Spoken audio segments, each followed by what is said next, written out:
यह सतयुग की प्राचीनतम वेला थी।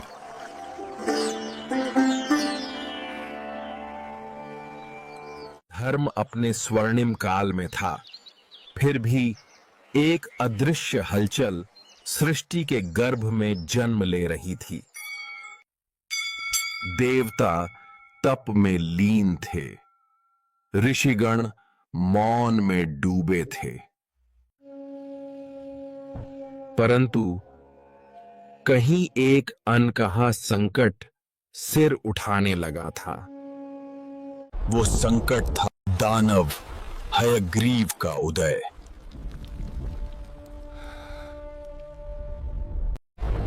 हयग्रीव, दानवों का पहला शासक, कश्यप और दनु का पुत्र, जो बल, बुद्धि और छल में अपूर्व था।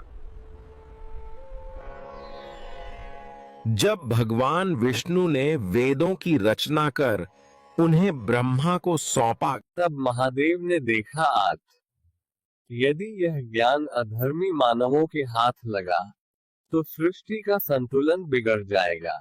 अतः शिव ने निर्णय लिया, प्रलय भेजा जाएगा, संपूर्ण मानवता का अंत होगा, केवल मनु और उनकी पत्नी को छोड़कर। इधर हयग्रीव को ज्ञात हुआ, यदि वेद मानवों तक पहुंच गए तो वे दानवों से श्रेष्ठ हो जाएंगे। उसका अभिमान इसे सहन न कर सका। वह सत्यलोक पहुंचा जब ब्रह्मा ध्यान मग्न और अनुपस्थित थे।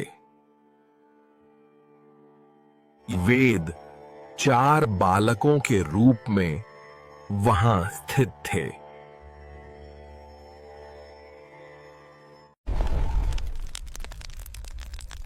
हयग्रीव ने घोड़े का रूप धारण किया। वेदों को मोहित करने के लिए उनसे संवाद किया। उसने उन्हें विश्वास दिलाया कि ब्रह्मा उन्हें केवल अपने लिए रखना चाहते हैं। वेदों ने जब यह सुना, वे भ्रमित हो गए।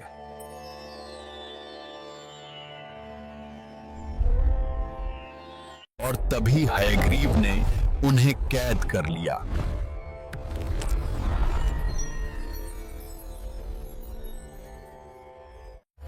ज्ञान अब अंधकार में कैद था।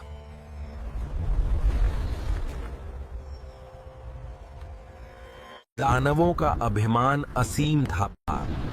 यह देख विष्णु ने निश्चय किया, वे मत्स्य रूप में अवतरित होंगे। इधर पृथ्वी पर राजा सत्यव्रत, जो धर्म, तप और करुणा के प्रतीक थे, नदी के तट पर स्नान कर रहे थे। जब उनकी अंजलि में एक दिव्य मछली प्रकट हुई। वह मछली बोली, हे राजन, मुझे सागर में मत छोड़िए, वहां बड़ी मछलियां मुझे ग्रस लेंगी। राजा चकित हुए और दया से प्रेरित होकर उसे अपने कमंडल में रखा। किंतु मछली का आकार बढ़ता गया।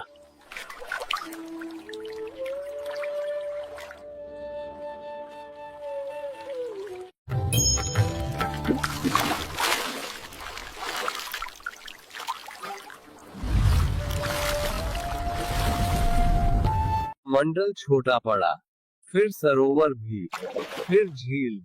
राजा ने समझा यह कोई साधारण जलचर नहीं,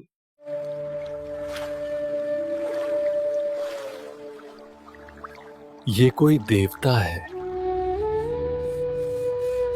प्रार्थना की गई और तभीद जल से प्रकट हुए श्री हरि विष्णु, तेज और करुणा से युक्त। हे सत्यव्रत, मैं ही वो मत्स्य हूं। हयग्रीव ने वेदों को चुरा लिया है और शीघ्र ही शिव की प्रलय सृष्टि को डुबो देगी। परंतु इस संहार के बीच सत्य, ज्ञान और जीवन की नौका को बचाना आवश्यक है। 7 दिवस बाद एक दिव्य नौका तुम्हारे पास आएगी। तुम उसमें सप्त ऋषियों, जीवों के बीज, औषधियों और सत्य के तत्वों को लेकर बैठ जाना। जब जल चारों ओर फैल जाए, मैं मत्स्य रूप में आकर नाव को मार्ग दूंगा। तुम वासुकी नाग द्वारा उस नौका को मेरे सींग से बांध देना। और जब तुम मुझसे प्रश्न करोगे, मैं तुम्हें ब्रह्म ज्ञान दूंगा, वो ज्ञान जो मनु के माध्यम से अगली सृष्टि की नींव बनेगा। प्रलय आया, जल ने पर्वतों को ढक लिया, दिशाएं मौन हो गईं। परंतु एक नाव, उसमें मनु, सप्तर्षि और जीवन के बीज, और उसके आगे अध्वात, मत्स्य रूप में श्री विष्णु।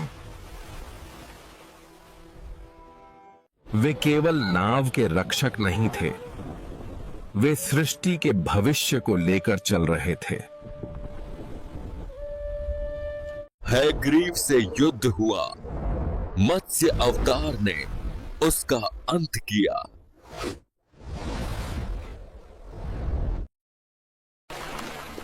और वेदों को मुक्त कर ब्रह्मा को सौंप दिया।